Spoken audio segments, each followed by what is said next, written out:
In 5 seconds. Four, three, two, one. Love Talk Radio. Good morning. I love the mornings when it is Tuesday. Tuesdays with Tessa. I came up with this idea because I said to myself, my friend Tessa, I miss her. How do I pull her into my home every week?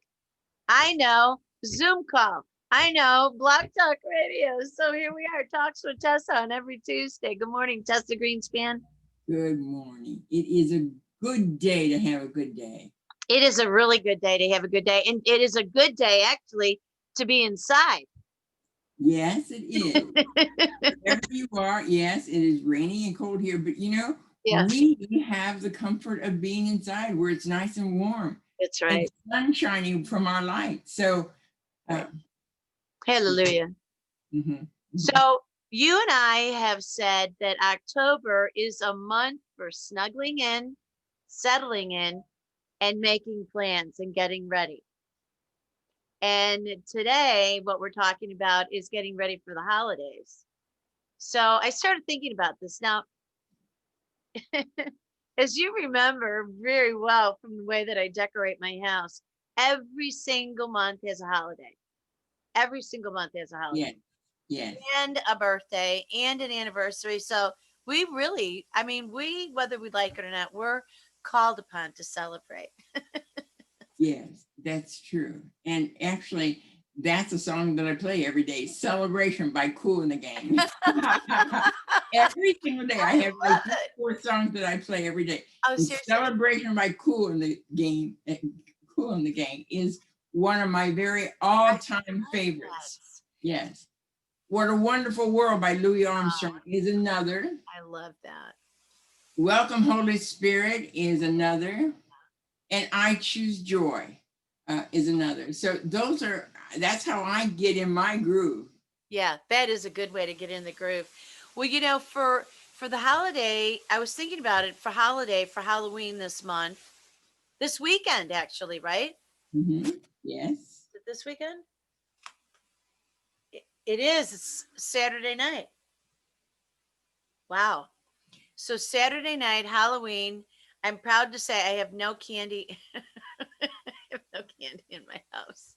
Well, it's a tradition with children. The thing of it is if it's one time a year, that's okay. Hmm. Uh, we can't really take away the joy that they have.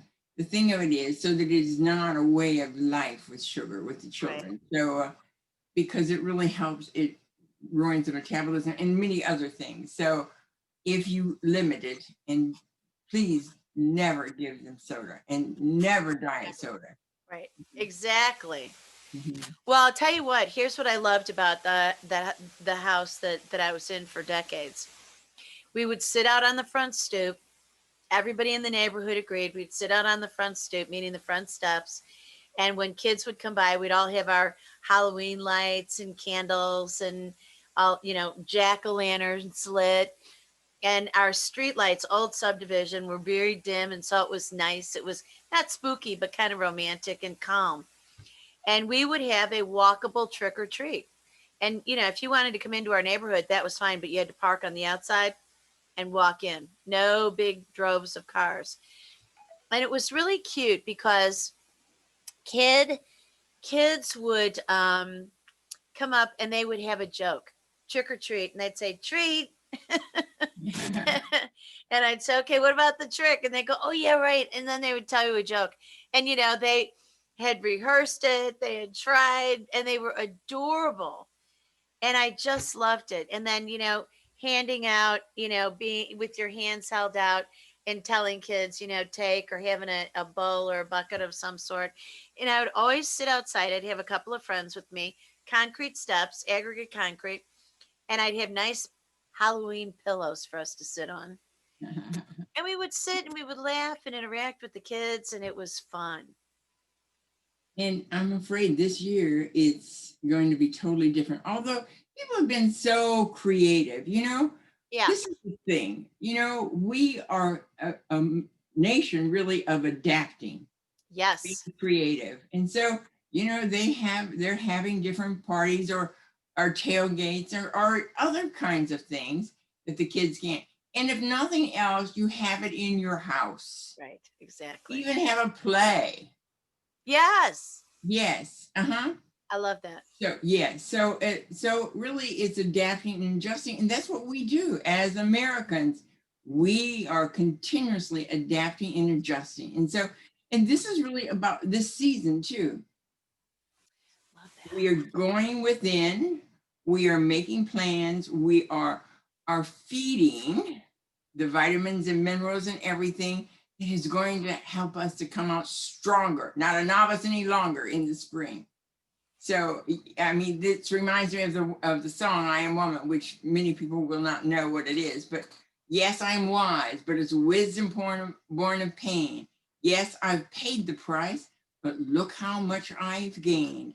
If I have to, I can do anything. I love those words. I love those words too. Awesome. Well, you know, it's so beautiful because we go from Halloween and trick or treat and jack-o'-lanterns, and I've got some beautiful squash on my dining room table. I use them as decoration, and then I eat them, you know. So I keep replenishing them because I love that food this time of year, any time of year really. And then I love the anticipation of going into Thanksgiving. Yeah. Absolutely love it. Well, and gratitude, and hope we'll do the whole month of November of gratitude, Yes, yes. because this is probably one of the top most important things that anything can do. I say thank you nearly all day when I get up in the morning. Thank you. If we just say thank you, and I don't want to get into November yet, but thank you is one of the most important words, two words that we can ever say. And I saw a clip by someone that said, if we can't say anything else, if we say thank you, you will be amazed at the wonderful world you'll have. You know, I love that. And so let's back up for a second. So we know that you and I are big on gratitude, and we say that we've been saying it since we started the show in July. Now, here's another component of this that I really love, and that is there's this wonderful beauty of taking today, and I was thinking about this before we came on the air, and getting people into that thankful place in terms of family and friends, all your beloveds who you're going to see over the holidays. And right now you're excited about some of them and recoiling about others. Or what you know is that there are people who are bristling about your presence in the holidays. And I think about that because at a time when we all need each other, at a time when we've got so much strife, we really are going to do ourselves a really huge, healthy favor if we can put all the angst to the side and just stop it. Yes, it's called flipping the switch. When you have a negative that come into your mind, flip the switch to something that you have to look forward to. Your family, if nothing else. If you have children or grandchildren or a beloved parent. So if you flip the switch, anytime anything negative comes into your mind, flip that switch into what you have to be thankful and grateful for.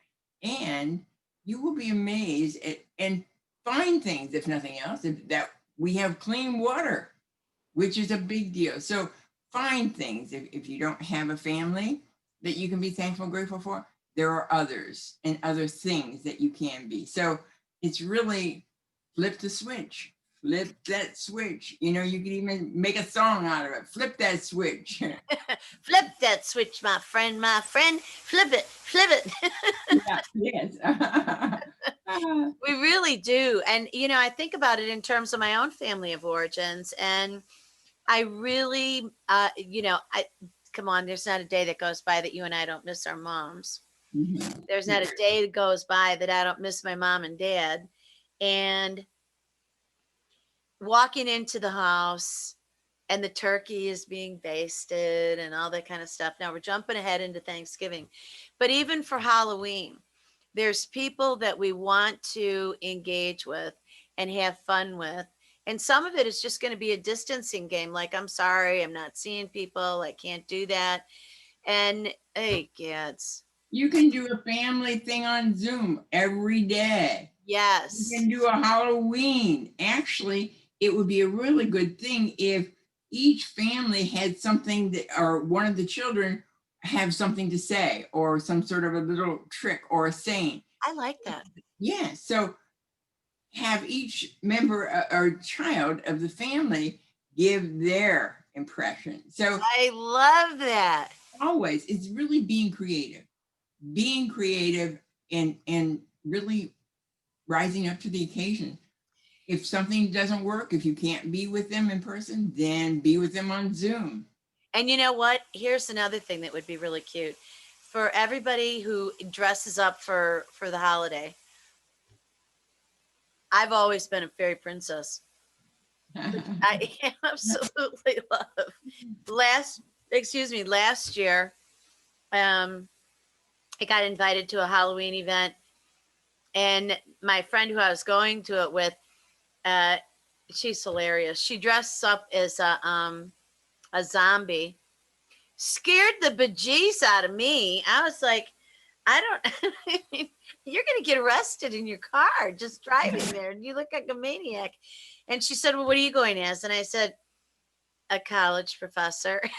And she said, what are you going to do for that? I said, I'm going to wear a blazer over my, button down shirt and my V-neck sweater and jeans and loafers. And she said, you do realize you're cheating, right? I mean, that is how you always are. And he said, no. But it was fun. And it's funny to me how people are so comfortable.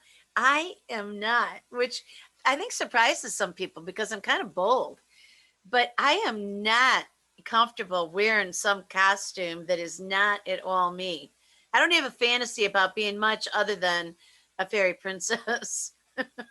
Well, I love it. I mean, I've been several years ago. I went as a German woman. I have from years ago. I have the whole outfit that is. Oh, now that sounds fun. Yes, and then as a diva. So I mean, I love it. I mean, it's sort of like fun pretending you're somebody else for a day. That's really a good thing. Not ghouls, but something that's fun, something that is magical. Yeah, right, exactly. Mm-hmm. I think for me, the idea of Halloween kind of spooks me. I mean, that's kind of the intention of it, but I don't like being spooked. No, I don't like to be scared. No. And I don't like ugliness. Ugliness on Halloween, ugliness in the world, ugliness in people. I have a thing about be the best that you can be. Yeah, exactly. Mm-hmm. Yeah, don't be like an icky, ghoulish, yes, spooky, bad kind of thing. Yeah, it's interesting. Well, of course, it's why we're friends. Yeah. We'll never jump around the corner behind. No, I would never. And I never watch scary movies because to me, what I put in my mind is so important. Yes. So why am I putting this ugly, scary stuff in my mind? I'm very protective of my mind. So in case nobody ever knew that, but what goes in my mind is very important. So I'm going to protect it from ugliness. Yeah, absolutely. Me too. And as a matter of fact, this is so funny because I have some people in my life who I absolutely adore who will be on the phone. They'll say, oh, you've got to watch this movie. It's perfect. Like right now, it's perfect for Halloween.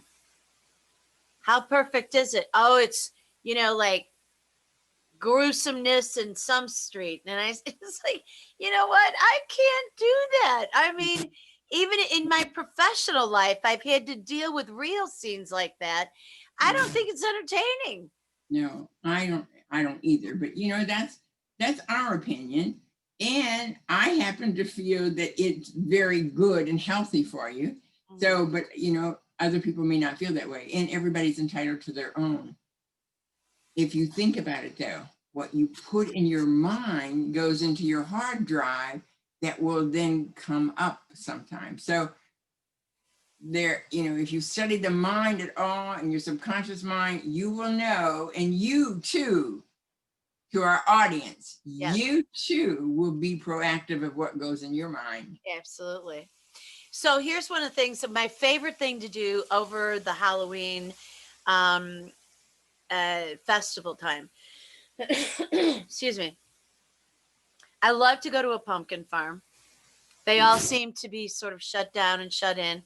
So go to the grocery store, and out on the parking lot, they've got all kinds of different colors of pumpkins. Oh, I've got a tickle in my throat today. Pumpkins and squash, and they're all edible, and so are their seeds. Yes, yes. And I love carving out pumpkins. Do you know, I have met so many adults, Tessa, who have never carved a pumpkin. Well, how sad. They come over to my house, they carve a Fun, yeah. pumpkin. Well, I have many times, and it really isn't easy. You have to have a sharp knife. But the thing of it is, though, is really getting into the mood. It's fun. Enjoy life. Life is much too short Much too short. to be anything other than joyful and happy. So tell me your favorite memory of Halloween as a child. And I can't as a child. I No can Halloween? say no. As an adult with my children, yes. One year I found a really small wedding dress that I cut up and made. I can sew. So I cut up and made this for my daughter for Halloween, a princess. She felt like such a princess, and it fit her perfectly. So, I mean, it was really a memory. I It's a love memory that. that we create. Growing up, I grew up in extreme poverty. So we didn't have these kinds of things at all. I mean, it wasn't even thought of. So uh, I made the best of it though when I had children and when I grew up. So it's really, if you don't have it, and I want to tell people that if you don't have it growing up, okay, that's cool. Mhm. Make your memories while you're an adult. Absolutely. My favorite, I've got two favorites, and one is, The Wizard of Oz was a big Yeah. movie when we were children, and so my mother wanted to know what was my favorite character from The Wizard of Oz, and I said the Cowardly Lion. I love the lion. He's all about heart, courage, and oh, he wasn't about heart. He was about courage. And so she made me from scratch the Cowardly Lion, and I went to kindergarten with it. And I had the whiskers drawn on my face, and she had my hair all tucked up under this little thing that I wore. I mean to tell you, it was head to toe with a big long tail, and it was amazing, and it was so much fun. And all the kids were like, "Did you just come?" Magical. It was It magical. was magical. And by the way, we didn't go trick or treating. We had just like 5 neighbors that my parents were friends with, and you got to go and show your costume and carry like a little container. So I shouldn't say we didn't go trick or treating. It was very limited, and there was a party at school, and everybody got candied apples. And oh, my mother would make. I should never wonder where I get all this from. Her childhood too was really deprived. And so she would do everything. We get the peanuts, crush the peanuts, lay them out on wax paper, do the caramel apples, put the stick in, make the batter and dip them, and mom and dad and Judy and Stevie and I would be around the kitchen table and making these caramel apples, and you couldn't wait until they cooled so you could eat them. And it was just fun. Then she'd make caramel corn. And as a matter of fact, even though we weren't allowed to go through the neighborhood and go trick or treating, my mother would make these candies and these caramel popcorn balls and Caro syrup clear popcorn balls. And I mean, wrap them up and they, cute with a bow around them and everything. Just amazingly creative. That's one of my favorite memories. Well, and how wonderful. And what I have found is when people have extreme poverty or deprivation when they're growing up, become the best mothers. I can say that my niece has been the best mother because her mother was an alcoholic and abandoned her. But she is the best mother that I have ever seen. And I said this to her, and I'll say it to many people who are listening. Yep. You know, being deprived when you're growing up doesn't define you. You can make a whole new life, and especially for your children. Absolutely. So there's really no excuse. And I don't ever want anybody to say, well, I didn't have, or Right. for me. You know, you can be a victor or you can be a victim. It's Yes. always your choice. I agree 100%. As a matter of fact, when I think about it, there is nothing that we can't turn on a dime, That's true. right? It's very true. Because we all have so much capacity, so much capacity. So I think about the ways in which I want to have a Halloween this year. It'll be quiet, and that's fine with me. It's on a Saturday night. That's fine. The village that I live in, the streets are being repaired, and they're trying to get them done before the weather gets really cold and too wet, when they're going to pour the concrete and all that. So it's going to be traffic thwarted. That's fine. And just low key and quiet. But I'm going to Zoom with people and have a Halloween celebration Zooming. I think, as a matter of fact, I might send out an invite for a Halloween celebration. That's good. And Really then if good. you fill the room here, Mhm. I'm going to invite you. Okay. All right. It sounds good. It sounds good. And just have, and you know what if we inspire everybody to do that, whether it's with family, whether it's with friends, or you do a couple of them? Why not make it? And as a matter of fact, Saturdays I've labeled as sensuous Saturdays. Fabulous. What better way to get all of your senses attended to? Yes, yes, yes. How wonderful. Well, let's have a party. It's party time, a celebration. And one of the things I love are the hot drinks this time of year, like Yeah. hot apple cider, Yes. wonderful hot teas, and things that you can brew up on your stovetop or your cooktop that make the aromas in your home so incredibly fabulous.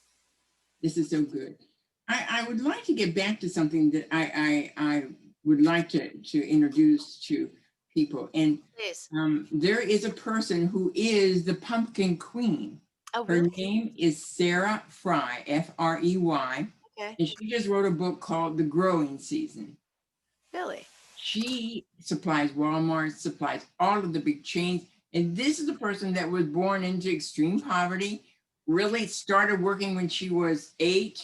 When she was 15, she moved out. So she's had really a really hard life, but she decided that she was going to do something with her life. So she bought a little plot, then a bigger, started growing pumpkins, and now, Really? yes. So it's called The Growing Season. Okay. And Sarah Fry, Frey. And really, it's such a great example of business also, of what you can overcome. I mean, she didn't let anything stop her. Here's this little bitty person. They should never have underestimated her. I can tell you that. Wow. So anyway, she is the pumpkin queen. She has a company that is millions and millions of dollars. Watermelon is another thing that she grows. And so she wanted to do something with the watermelons were left. So she developed watermelon juice, especially for the athletes. So Really? I mean, yeah, so this is really a great book, a great read. It's long. It's also on audio, but it shows the determination of a person and what's possible. I mean, I love these kinds of stories of what's possible. I do too. And I must say, in the book, my husband, and she mentions it, helped her to be able to buy this, some product. because Oh, nobody else really? would. Yeah, nobody else would. But he did. He took her under his arm and made sure that she was able to get what she had. Even though she had cash, they wouldn't sell her. Oh my gosh. Yeah. Why? Um, Who knows? I have no idea why. Is she in Missouri? She is in Illinois. It's Orchardville, Illinois. I think it's Illinois, or it could be Missouri. I think it's Illinois, though. You know, there's a lot of stories about defeat. I mean, sometimes I wonder, do I put myself in a position of getting to the edge so that I can come back and defeat? Never, no. I mean, I hope I don't do that, but it's sure when we overcome the obstacles, it's such an amazing whatever that is. And people who do that repeatedly in their life, it's so impressive, isn't it? Yes, it is. It is. We don't have to have bad things to happen to us, though, to overcome, because there's always the next step, the next step. That's And true. so the next step, maybe learning more about the computer. The next step, maybe advancing in your audience. There's so many more next steps. You don't have to have something bad to happen to you to be able to go to the next steps. So Absolutely. you choose that this is a challenge. Okay, this Yeah. is what the solution is. I'm going to go forward in that. So each time you do, that helps your psychic also. I love that. So, in the last couple of minutes that we have here, in anticipation of the holidays, one of the things that runs through my mind to tell people is with everything that we do, just sweeten it up. Add the elements of kindness. You know, it's not really about the candy, it's about the sweetness Yes, of what it is we trick and treat one another with, right? yes, yes. And if we can do that now, all week long, practicing for Halloween on Saturday, imagine how lovely it can be. I think that's good. If we can do at least one kind thing or say one kind thing to someone every single day, 365 times a year, do more than one, but just write a letter, even write a note saying, I appreciate you. Thank you for being in my life. Yeah, Little things. Well, when you do something that other people appreciate, it's good for your soul also. absolutely. And you know, if we start that now, by the time we get to Thanksgiving and then the holidays of December, we've laid the groundwork, right? That's right, for the next year. Yes. Yes. And one of my tactics is deflect the things that are awful and move on to the other path, right? Flip the switch and do it right. Exactly right. All right, this is Tessa Greenspan with her admiring friend, Dr. Deb Carlin, here on Tuesdays with Tessa on the K Factor, where K equals kindness, and the factors are all the things that lead to it. Until next time, from Tessa and I, peace out. Kindness.